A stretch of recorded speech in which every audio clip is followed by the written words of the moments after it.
Until this moment, I've never believed in Satan. Satan. I was saying it wrong. I've been told it tastes better than real meat, but at this point, it's hard to separate fact from fiction. I went through breakup after breakup about Chad Urmston. Chad Urmston is the lead singer of Dispatch. I've been told he makes the type of music that's popular in the waiting rooms of marijuana collectives. I don't spin, or know how to make pesto out of kale, or own any kind of ukulele. But I've continuously found myself across from a plate of olive oil roasted arugula with cashew cheese. Satan. And despite the fact that I own this hot dog restaurant, for the last 2 years, I've dated only vegans. I guess I should introduce myself.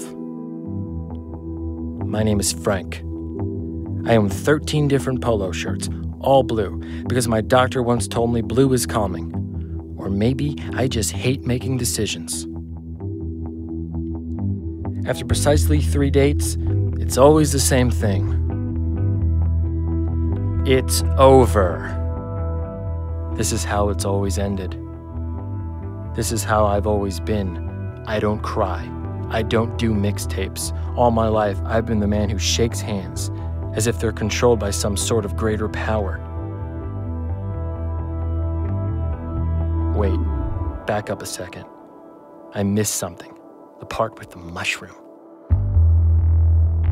There was something about the way she ate that mushroom. The violence of the fork impaling the skin, watching her twirl her prey as she insisted we remain friends. Something in me snapped. Plans of revenge began to form, and in terms of revenge, the most heinous offenders weren't the things you'd expect. It wasn't kidnapping her Jack Russell Terrier, Moby Jr., and sending a ransom note on strips of bacon. It wasn't sewing leather patches in the pockets of her organic cotton hoodie.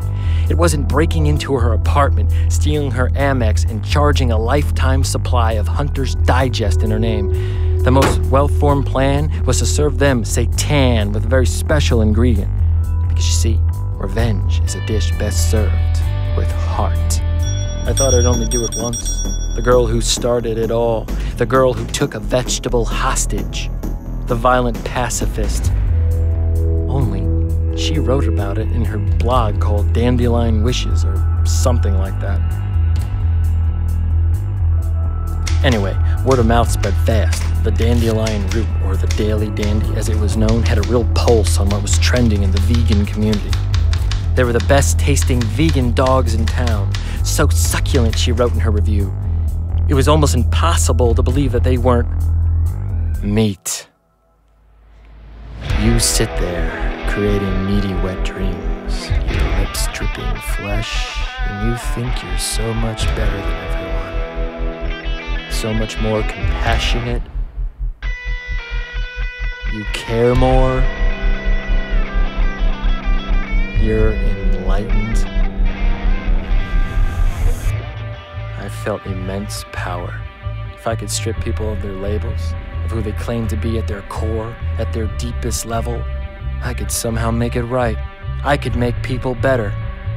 I felt like God, and this was my religion. If you give a Bible to a Muslim, they're still a Muslim. A Quran to a Christian, they're still Christian. But if you give meat to a vegan, what are they now? I had the power to strip you of your label, your essence, who you thought you were. And now, I've made you into what you are, and you don't even know it. Carnivores. And you know what that makes me?